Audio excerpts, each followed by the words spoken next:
Hello and welcome to the History of Japan podcast, episode 551, Dog Days, Part 3. On May 21st, 1925, Dr. Ueno Hidesaburo went to work. He was a professor of agricultural engineering at the Agricultural College attached to Tokyo Imperial University, which was also his alma mater. As a student, he'd apparently been very bright and shown an aptitude for the mix of technical and scientific knowledge necessary to study one of the hot new fields of the Meiji era, scientific farming, intended to make use of the latest and greatest findings in the fields of the sciences to produce as much food from a nation's arable land as possible. And as a result of his aptitude, he'd shot through the academic ranks, graduating from his undergrad program in 1895, being accepted for grad research at Tokyo Imperial University shortly thereafter, and completing his doctorate in 1900. Immediately afterwards, he was hired first as an assistant and then as a tenured professor. His academic career was, frankly, pretty impressively distinguished. Apparently, some of his research into land reclamation was actually utilized in the aftermath of the 1923 Kanto earthquake as Tokyo was being rebuilt.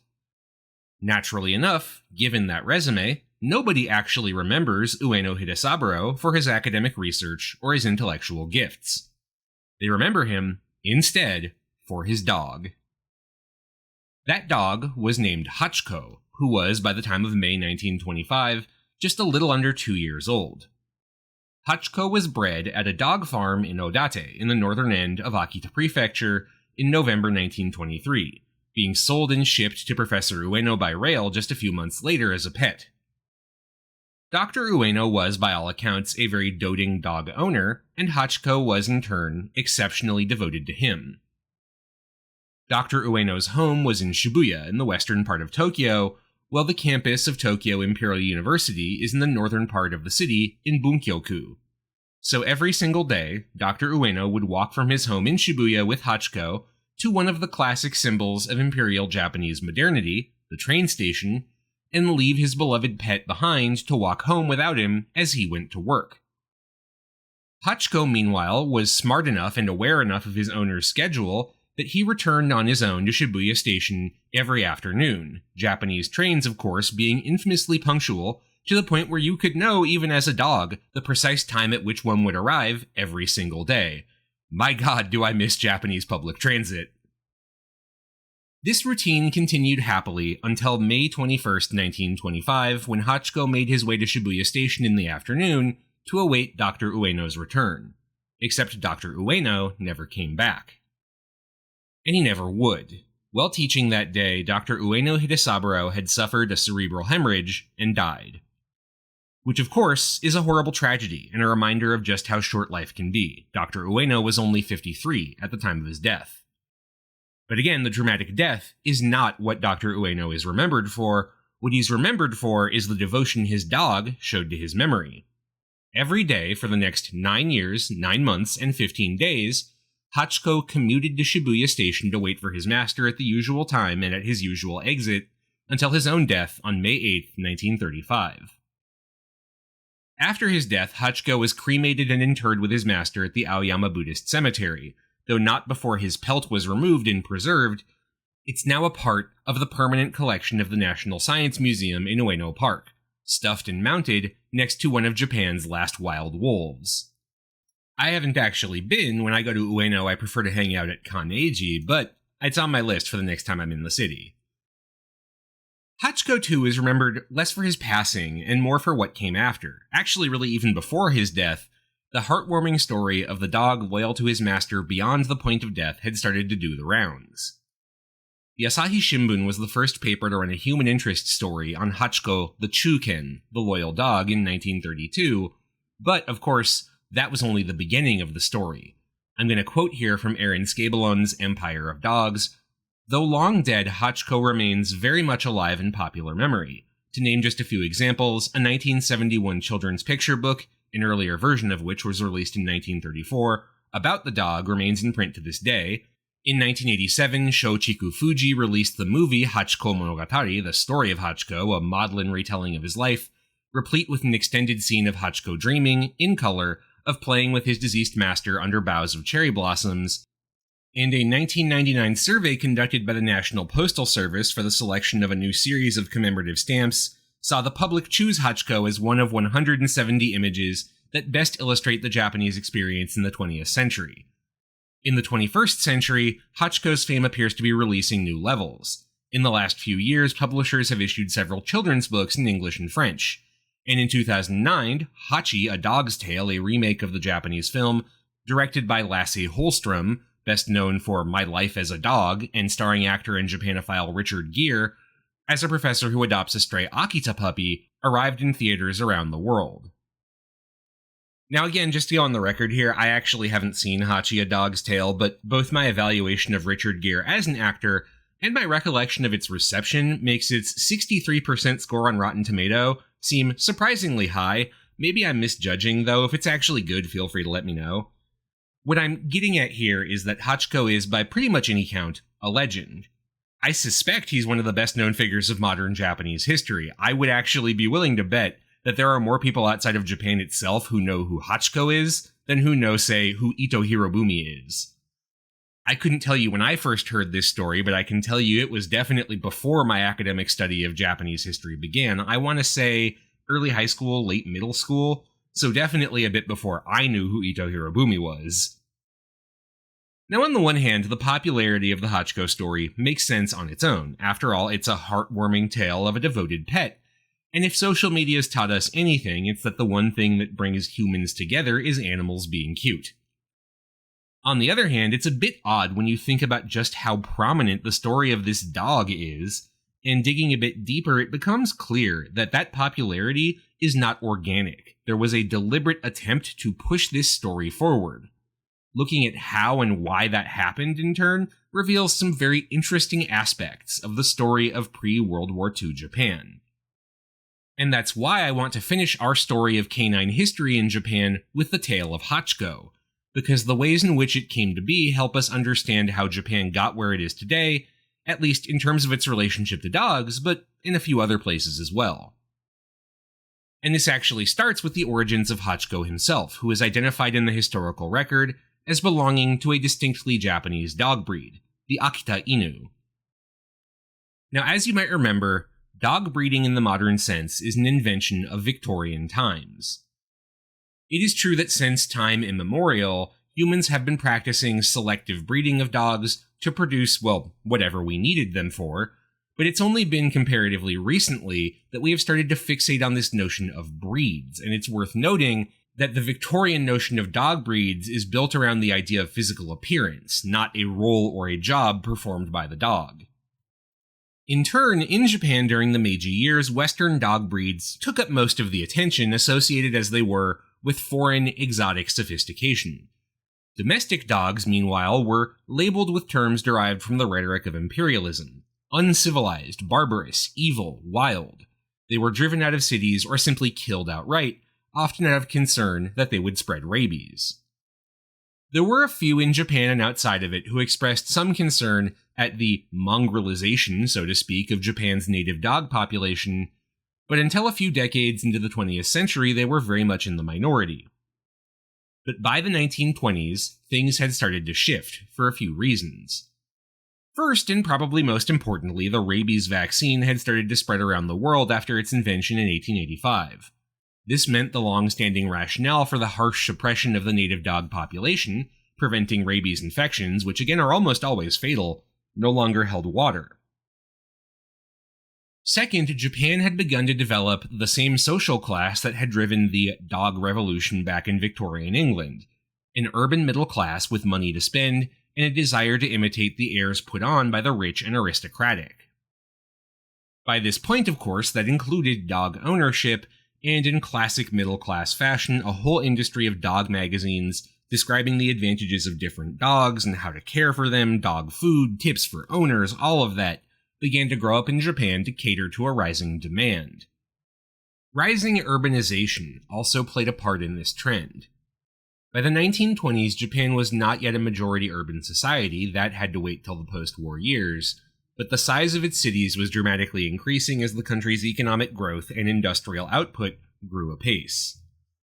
And that urban growth drove demand for dogs as well. In Japan and around the world, as more and more people came to live in cities, they also began to look for ways to remain connected to the natural world. One of the ways to do that, of course, is to own a dog, to domesticate a little slice of the natural world and keep it at hand.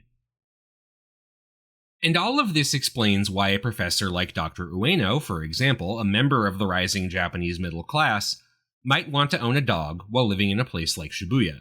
But why a Japanese dog if Western dogs were considered the more sophisticated choice?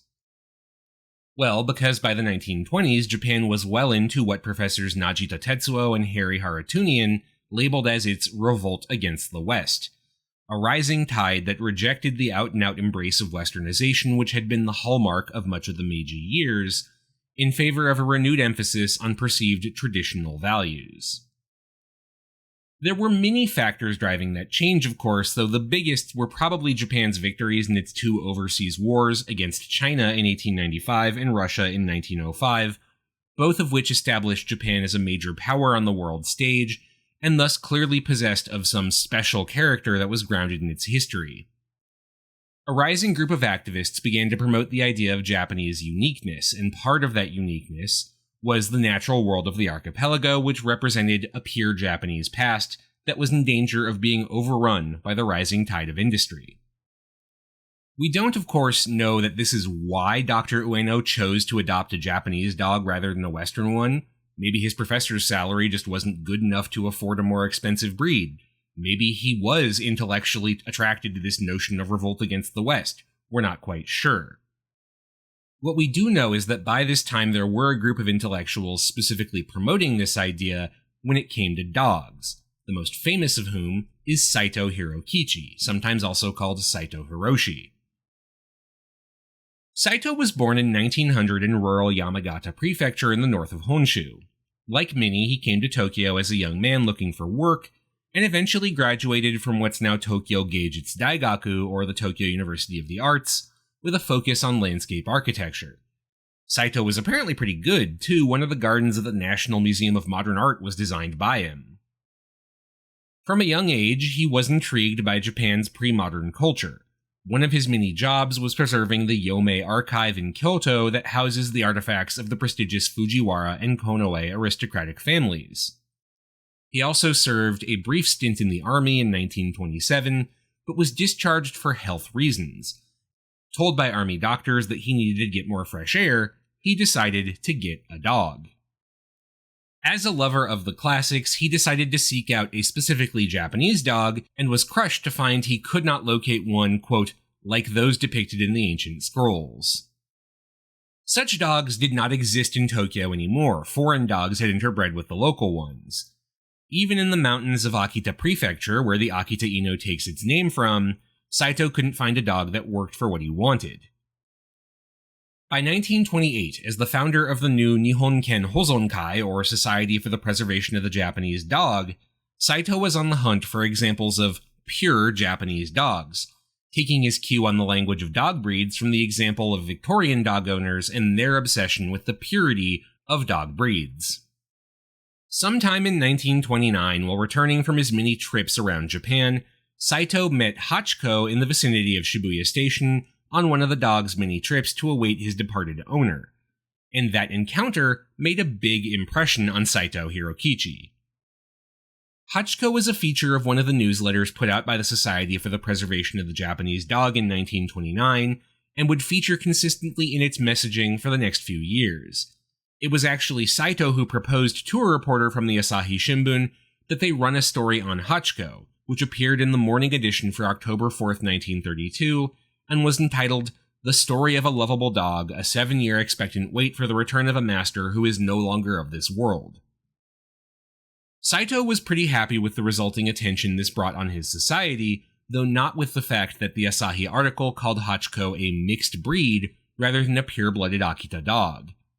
He had no issues with the somewhat wordy title, or with the fact that the article described Hachiko as an almost saint-like dog whose unflinching loyalty to his departed master was matched only by his protection of smaller, weaker dogs, and his noble work as a fair-minded referee of dog fights between strays in his neighborhood. Despite these facts, very clearly sourced from the I Made It Up school of journalism, this story led to an explosive expansion of interest in Hachiko. And as Aaron Skabelund points out in his book Empire of Dogs, that had to do a lot with the timing of the article's release. Remember, this is the fall of 1932, more or less a year after the Manchurian incident, when elements of the Japanese army had gone rogue and invaded northeastern China to set up a Japanese client state. By this point, civilian government had been paralyzed after the assassination of Prime Minister Inukai Tsuyoshi, and the country had begun its tumble towards military oligarchic rule. That meant that stories like Hachiko's were a nice feel-good narrative for uncertain times, but it's also true that the fact that this was a Japanese dog, even if it was of uncertain breed, also meant the story had a patriotic sort of appeal that well suited the era. What made Hachiko unique, after all, was his enduring loyalty, and said enduring loyalty was also in government propaganda a hallmark of the Japanese people, who were, or at least should be, unflinchingly loyal to the emperor and his throne going back to generations untold. And so Saito's emphasis on the unique character of the Japanese dog, which he expounded on at great length in everything from print to NHK radio throughout the 1930s, became a part of popular discourse in Japanese society. For example, the Ministry of Education lent its backing to Saito when its Bureau of Cultural Affairs declared 7 different dog breeds to be state-recognized and have status as national monuments, lending legal recognition and protection to Japanese dog breeds for the very first time. As a part of this ruling, Saito's own society developed the breed standards used to determine the pure-bloodedness of Akitas, as well as the other 6 breeds that received this status, the Kai, Hokkaido, Kisho, Shikoku, Koshino, and of course most memeable breed of them all, the Shiba. The Koshino was subsequently declared extinct due to interbreeding, but the other 6 breeds are all still around. As an aside, the debate about how to define those breeds was actually pretty contentious because, not surprisingly given how much the language around dog breeds mimicked the language used to discuss race in this period, it got wrapped up in debates about the origins of the Japanese people themselves. Basically, in the pre-war period, there were 2 different methods of talking about the racial origins of Japanese people: that they were either a part of an unbroken homogeneous culture, or of racially mixed origin. Both of these views, of course, had more to do with modern politics than they did with historical evidence. For Team Racial Homogeny, the idea was to underscore the uniqueness of Japanese people, particularly in relation to the gods and the emperor, while Team Mixed Origin wanted to emphasize a history of cultural assimilation, which they argued would make Japanese people uniquely gifted as masters of an Asian colonial empire capable of assimilating all into the benevolent role of the imperial state. Saito and his fellow members of the Society for the Preservation of the Japanese Dog were very influenced by this debate, and thus, for example, drew a line between what they called Japanese dogs, which were from the upland areas of the mainland and part of the unbroken and homogeneous lineage of Japanese identity, their words, and dogs that had merely been Japanized. These later Japanized dogs included the Chin, or Japanese Spaniel, which was clearly an offshoot of the Pekingese lapdogs of Imperial China, as well as breeds like the Tosa fighting dog, which had been interbred with Western dogs during the Warring States era and Tokugawa years to make them larger and more aggressive. In fact, one member of the society, a professor of French at Nihon University named Hata Ichiro, sent a very angry letter to the English Kennel Club in 1935, denouncing it for calling Tosa dogs a Japanese breed. In his somewhat weak English, he is a professor of French, he called this a, quote, inexcusable mistake since a Tosa is a terribly mixed breed. By comparison, truly Japanese breeds were, at least according to the society, tied to the distant and murky past, and remarkably were what Saito referred to in one of the society's newsletters as genshu. That term means ancient breed and was contrasted with kairyoshu, improved breeds. The meaning of that distinction was that, according to Saito and his followers, and to be clear, there's no actual evidence of this, truly Japanese breeds like the Akita and Shiba had not been created with human interference. They had come together naturally and free of intervention, so that their character and temperament had remained the same across time. By contrast, most Western dogs were improved breeds altered by humans, and were thus actually less pure and superior than Japanese dog breeds, which were of course natural. That the whole point of his society was to intervene upon these supposedly ancient Japanese breeds and improve and protect them was an irony that Saito did not address. Nor did he address the somewhat awkward reality that at least two Korean dog breeds, the Jindo and Pungsan, fit the same characteristics of classical Japanese dog breeds that he identified: pricked up ears, curled tails, cleverness, all that. Instead, Saito and the Education Ministry simply declared these Korean dogs to also be Japanese dogs, which, now that I think about it, is actually a pretty good metaphor for the whole Japanese colonial system in Korea. Saito also didn't address that by his own two most repeated standards of purity for Japanese dogs, triangular erect ears and a strong curled tail, Hachiko himself was not a pure-blooded Akita dog. In photos of Hachiko, you can definitely see a droop in his left ear, and he's described as having a slumping tail when he walked. To Saito's dying breath, he insisted that those flaws were a result of skin disease and not a lack of pure-blood status, and went so far as to convince the taxidermists of the National Science Museum to pose Hachiko's stuffed body with fully sprung-up ears and a fully sprung-up tail, because of course that's how he should look. Other, more intangible efforts to promote the status of Japanese dogs were just as effective. For example, one of the early boosters of the unique qualities of the Akita Inu breed was none other than Helen Keller, the famous disability rights activist. In 1937, Helen Keller visited Japan, and upon hearing about the Hachiko story, she requested an Akita Inu dog to take home. A police officer in Akita Prefecture took her up on the idea and gifted her a puppy. Unfortunately, that puppy died in 1939 of distemper, though the Foreign Affairs Ministry did send another dog from the same litter to Keller's household. Also, the name of the original dog was actually Kamikaze, which in 1937 was primarily a reference to the typhoons that helped defeat the Mongol invasions, but which would have a somewhat different connotation in the United States just a few years later.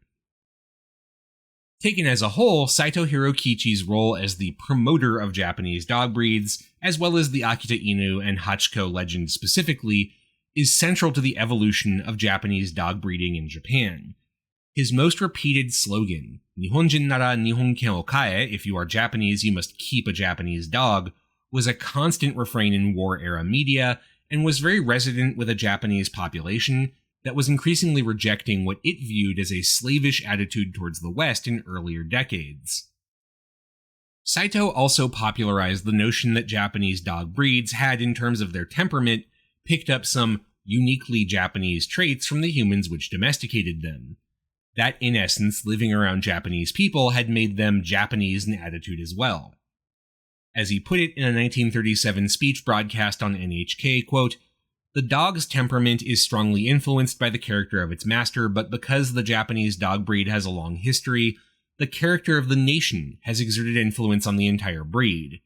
The various traits of the Japanese nation: difficulty in getting used to anyone outside its master's family, being intelligent but not adept at expressing emotion as compared to Western dogs, diffidence and stubbornness and extreme courage have been ingrained into the personality of Japanese dogs." That rhetoric, in turn, was very influential on government discussion of these issues. When the Ministry of Education announced legal recognition and protection for the Shiba Inu breed, it justified that decision because, in the government's words, quote, "The Shiba Inu reflects the character of the Japanese people, and compared to foreign dog breeds demonstrates a particular vigor and has the characteristics of a Japanese dog."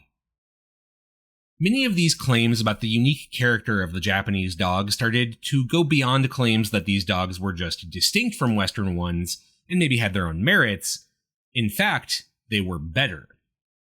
A children's book put out by the Society in 1934 spelled that out pretty explicitly, stating that its own goal was to help people realize that Japanese dogs, quote, "are by no means inferior to Western ones, and are in fact superior."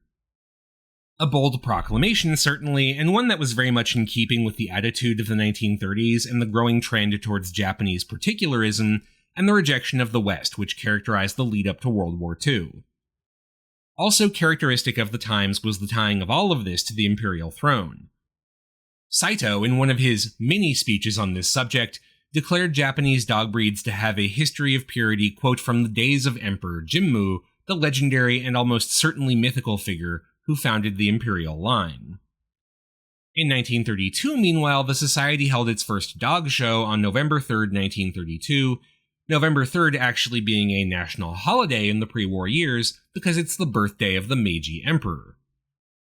Naturally enough, given the day, the society invited members of the imperial household, though that in and of itself wasn't that unusual. Members of the household got and still get those invitations all the time.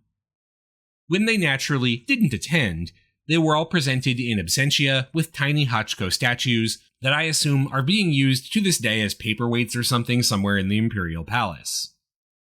One guest of honor who did attend was Hachiko himself, who was brought by a handler to this and subsequent shows as a specialized guest.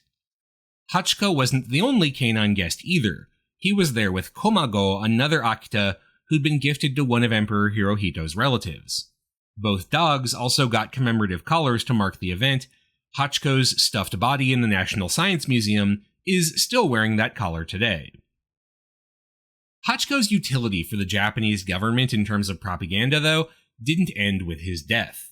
In a certain sense, actually, the reason Hachiko is as well known as he is has a lot less to do with debates over the nature of Japanese dogs, and far more with the ways he came to be identified with the attributes the pre-war and wartime government wanted all Japanese subjects to uphold: loyalty and devotion unto death. To be fair, of course, the idea of dogs being icons of loyalty isn't new. You see that in many cultures, and in Japan itself. One of the best-known works of popular literature from the Edo period, still widely read in the early 20th century, was the Nanso Satomi Hakkenden, a tale of loyal samurai reborn from the spirits of dogs who embody the best attributes of both man and canine. And of course, Hachiko's story reads well as a kind of metaphor for the beauty of loyalty and the inspirational value it can have. So it's not shocking that, for example, that children's book I quoted from earlier, which, by the way, is entitled Chuken Hachiko Monogatari, or The Tale of the Loyal Dog Hachiko, by Kishi Kazutoshi, was heavily promoted by the education ministry in classrooms around Japan. So fervently that one student at the time later joked to a reporter that he suspected his teacher was getting a cut of the royalties. A newspaper advertisement for the book, sponsored by the government, described it as, quote, an ethics primer that must reach every mountain and seaside village of the archipelago, so that children could feel the righteous heart of Hachiko, who embodies the Japanese spirit. This, in turn, would prepare them for a world which had gone decadent. NHK, the state-run broadcasting service, constantly included Hachiko in its stories in programming for young children. The Education Ministry actually sponsored a Hachiko-themed charity benefit in the outer gardens of Meiji Shrine to build a commemorative statue outside Shibuya Station, which of course was famously associated with the dog himself. That benefit concert included a dance troupe performing a number called The Marching Song of Hachiko, and a rather overwrought poem by the linked-verse poet Noguchi Ujo, which compared Hachiko to, among others, the 47 Ronin of the Akko Vendetta, the samurai warlord Nitayoshi Sada, who died fighting for the Southern Court against the Ashikaga, and General Nogi Maresuke, whose chief claim to fame was having committed suicide with his wife during the Meiji Emperor's funeral. Because of, or perhaps despite the programming, the benefit was very successful, raising over 1,800 yen, at a time when an average annual government salary was something like 730 yen, and drawing donations even from overseas, as far away as the LA public school system. That Hachiko statue got built, but it was melted down for scrap in 1944 for the war effort. The current Hachiko statue, which we'll talk more about, was dedicated during the post-war years. The Education Ministry also intervened repeatedly to keep the narrative of Hachiko focused on that idea of loyalty. For a time, as that donation from LA might indicate, the Hachiko story was played around the world as a type of peace symbol, a story of our common love for animals uniting us across cultures. Animal welfare activists, meanwhile, tried to use that narrative to raise funds for street dogs in Tokyo, which, after all, included Hachiko, who for most of his life wandered in and out of the care of his former master's common-law wife and other relatives, and even came close to being euthanized by dog catchers on a few occasions, until some savvy local noted who they were dealing with. But in government messaging, none of that was ever emphasized. Hachiko's story was not about peace, it was not about compassion for animals, it was about the importance of loyalty. For example, shortly after his death, Hachiko's story was incorporated into the primary school curriculum across the country, in the subject of dotoku, or ethics. On its face, the version of the Hachiko narrative that appeared in that curriculum was purely descriptive. The textbook narrative just describes Hachiko's loyalty to his master. But if you know anything about the ethics curriculum before World War II, you know that it was mostly a way to inculcate extremist nationalism in children who were too uncritical to really understand any of what they were being told. The fact that this story about unflinching loyalty appears next to other texts enjoining children to sacrifice for the nation and throne make it clear what the real intentions behind its inclusion were. The teacher's notes for the curriculum made this very clear, saying teachers should emphasize the importance of, quote, repaying one's debts of gratitude, and suggesting that this particular lesson be delivered on March 6th, the birthday of the Meiji Empress, making it very clear what sort of debts of gratitude they had in mind. It's of course impossible to know how effective this kind of rhetoric really was in shaping the minds of young people. As a teacher, I can definitely vouch that just because a kid nods along in class with what you're saying doesn't mean they're actually listening. That said, there's plenty of suggestive evidence out there. For example, one of the people who donated to the Hachiko Statue Fund was a middle school student named Takayama Takao, who sent in a letter with his donation, quote, I have been impressed that even a dog has such loyalty, and have been taught by Hachiko that we humans must recognize our debts and show loyalty to the emperor and country. Of course, not everyone bought into the cult of Hachiko. Aaron Skabelin points to one writer, Oka Shohei, who wrote in the 1930s that Hachiko had clearly been hanging around Shibuya Station not out of loyalty to his old master, but because he hoped to get his hands on food scraps left behind by passengers. But it's clear that a great many people did buy in. Defeat, of course, cooled the ardor for the Hachiko legend to an extent. From the 50s on, the story stopped appearing in children's textbooks. Parts of the pre-war ethics curriculum were eventually revived by the post-war LDP in its education reforms in the late 50s, but the Hachiko narrative was not one of the things they brought back. Meanwhile, the current Hachiko statue in Shibuya, one of the hallmarks of the station and a very common meeting place, is from 1948, rebuilt by the local Chamber of Commerce. Initially, it was actually a subject of some debate. Occupation authorities from the US permitted rebuilding the statue but banned calling it Chuken Hachiko, Loyal Dog Hachiko, because of the association with wartime propaganda. Instead, they said it had to be called Aiken Hachiko, Beloved Dog Hachiko, but strong opposition to the change, led by Saito among others who lived until 1964, led to the Americans eventually backing down and allowing the original name to proceed unimpeded. However, other plans for the ceremony to bring back an overwrought patriotic poem that had been on the base of the original statue and commemorate its dedication with the 3 bonsai cheers remained scrapped thanks to American pressure. Instead, another Akita dog, Tetsu, supposedly Hachiko's grandson, was supposed to come bark 3 times at the statue during the dedication. Tetsu, however, went missing shortly beforehand. The Mainichi Shimbun later reported that, in a sign of the desperation of the times, he was kidnapped, killed, and cooked into sukiyaki sold at stands nearby. Which is a tragic note to end on, but in a certain sense I can't help but think of it as emblematic of the whole story, which is, in the end, about us using dogs for the things we want.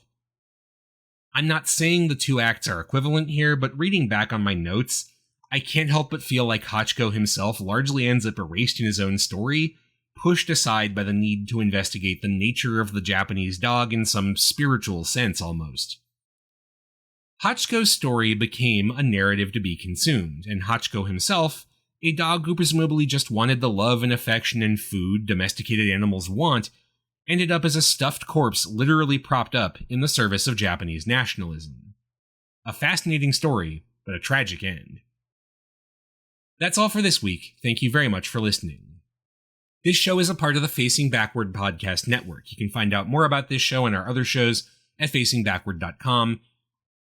Special thanks to our patrons, Jan Leonard, Stephen Elkins, Martin Oliveira, Clark Canning, Ian Kellett, Matt Haynes, Jackie Frostocker, Monkey Sack, Layla McCulloch, Karen Murphy, Peter Wales, Robert Prine, William Arno, Jonas Brandis, Nicholas Kroll, Jerry Spinrad, Jared Stevens, Jeffrey Dork, Stefan Hrushka, Joshua Kane, Robbie and Kat, Jacob Key, Aaron Finkbeiner, and Anonymous Anna's Hummingbird, Mark Sai, Gil, Leslie Ikuta, Trash Taste Enjoyer, John, Christopher, Harrison Reese, Inoue Enryo's Ghostbusters, NihongoKaizen.com, Shimao Toshio's History of Japanesia podcast, Jennifer Pianzio, James, Brenner Podgursky Smith, A House is a Perfectly Cromulent Mascot, The Fish I Catch Are Rhodes Scholars Compared to Samuel Alito, Schmuck, and Everything Changed When the Fire Nation Attacked. Special thanks also to new donors to the History of Japan Patreon, Gil and Nancy. Thanks again for listening, and I'll see you next week for a look at one of the classic works of popular literature of the Edo period, Hizakurige.